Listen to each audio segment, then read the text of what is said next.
Бастырған мұртын сәндетіп, нар кеуде, тіп-тік иық кең, оралды сол бір кеткеннен үйіне әке емделіп.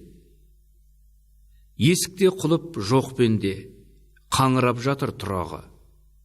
Абдырап сасқан күйінде барасап ұлын сұрады көршінің кіріп үйіне.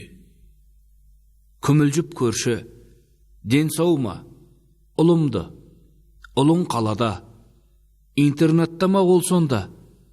Жатыр ғой ауруханада. Науқас па? Қалай? Қай уақыттан? Айтады, суық шалған деп, боранда білем көп жатқан. Жығылып жатқан жерінен, ұлың сау, түкте болған жоқ. Балалар тауып алыпты, бұрнағы күні барып ем, бері қарап беті қалыпты.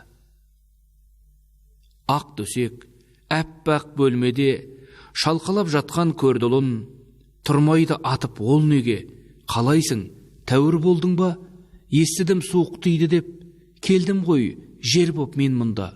Кешір деп ұлын сүйді кеп. Сыйлығы да бар әкеңнің, шыққанда өзің кисін деп, жап жаңа пима келдім, аяғың тоңбай жүрсін деп. Бұрқырап боран борасын, тоңбайсың енді сен әсте. Қарашы, міне қарашы, тамаша пима емес пе? Жөтелден сонда қиналып, қолымен басып өкпені, баласы, енді пиманың қажеті маған жоқ деді. Бойынан қайрат әлкете, ақ жамылғыны ұлының үстінен жұлып алды әке.